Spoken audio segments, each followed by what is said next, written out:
एक दिन बड़ी भारी भीड़ महाराजा पृथु के पास में आई, रोती बिलखती गिरती पड़ती। राजा ने अभी तक ऐसा दृश्य कभी देखा नहीं था। राजा के यहाँ तो जय जयकार करने वाले लोग आते, पर एक दिन भूखे नंगे, शरीर पर कपड़े ठीक नहीं, पेटों में पीठ से चिपक गए भूख के मारे। राजा ने पूछा, भाई क्या बात है? बोले, महाराज आपसे क्या कहें, जब हमारे सर से बात ऊपर चली गई तब निवेदन करने आए हैं। हम अपने बीज खेतों में डालते हैं, ये धरती सारे बीज निगल जाती है, हमको लौट करके हमारा बीज भी नहीं आता, फसल नहीं आती, क्या करें? कोई उपाय करो महाराज। पृथु जी महाराज ने प्रजा की इस पीड़ा को सुना और उसी समय धनुष बाण लेकर के अजगब नामक धनुष को लिया और पृथ्वी को मारने के लिए दौड़ पड़े। पृथ्वी को पता चला कि धरती को पता चला कि पृथु जी महाराज धनुष बाण लेकर के आ रहे हैं, तो धरती माता बन गई गौ, आगे आगे क्रंदन करती रवाती हुई गाय, और पीछे पीछे पृथु जी महाराज धनुष बाण लेकर के दौड़े चले जा रहे हैं। आगे आगे गौ और पीछे पीछे राजा। जहां जहां ये देवी जाती वहीं वहीं राजा भी धनुष बाण लेकर के पहुंच जाता। एक स्थान पर जाकर के गौ माता कांपती हुई बड़ी निरीह दृष्टि से राजा को निहारने लग गई। पृथ्वी ने कहा, महाराज आप तो धर्मात्मा हैं, स्त्री को महापाप करने पर भी मारने का विधान शास्त्र नहीं कहते। यदि किसी माता ने, किसी स्त्री ने बड़े से बड़ा अपराध भी कर दिया है तो भी शास्त्र कहते हैं उसको मारना नहीं चाहिए।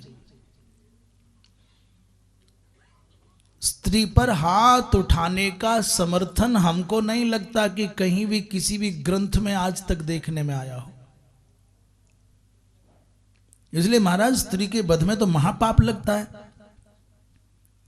और आप जैसा जो पवित्र मन का महापुरुष है वो मुझे मारने पर उतारू क्यों होते हो? तो राजा ने कहा, तुमको एक अकेली को मारने पर यदि प्रजा की रक्षा होती है तो फिर मैं देख लूंगा, उस पाप को भी झेल जाएगा।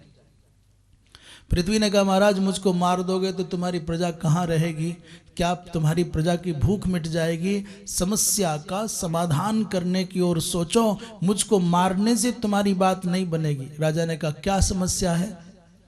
धरती माता ने कहा कि तुम्हारे पिता ने यज्ञ का विरोध करके सारे के सारे बीजों को नष्ट कर दिया, इसलिए मूल को बचाने के चक्कर में मैंने अनुर्वरा भूमि के रूप में रह करके बीजों को छुपा लिया है।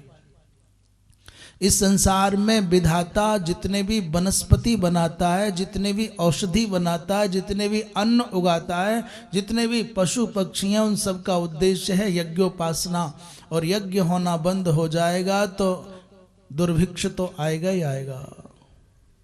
यज्ञ होना बंद हो जाएगा तो अतिवृष्टि और अनावृष्टि से प्रजा का विनाश तो होगा ही होगा। इसलिए भगवान आपके पिता ने जो यज्ञ का विरोध किया है, उस यज्ञ के विरोध के कारण मैंने समग्र बीजों को अपने कोख में अंदर छुपा लिया है। अब मैं गौ बन करके आई हूं। आप चाहो तो जिस भी पदार्थ की अभिप्सा हो उसी पदार्थ का दोहन कर लो। भागवत जी में बड़े विस्तार से आया है। यहां पृथु जी महाराज ने मनु जी महाराज को बछड़ा बनाया और हाथों के पात्र में अन्न के रूप में गौ माता से अनेक प्रकार के अन्नों के रूप में अपनी उचित जो पदार्थ थे उनका दोहन किया है। दैत्यों ने प्रहलाद जी महाराज को बछड़ा बनाया तो अभिष्ट पदार्थ पाए। इसी प्रकार सभी ने अपने अपने अनुकूल पदार्थों को प्राप्त कर लिया है।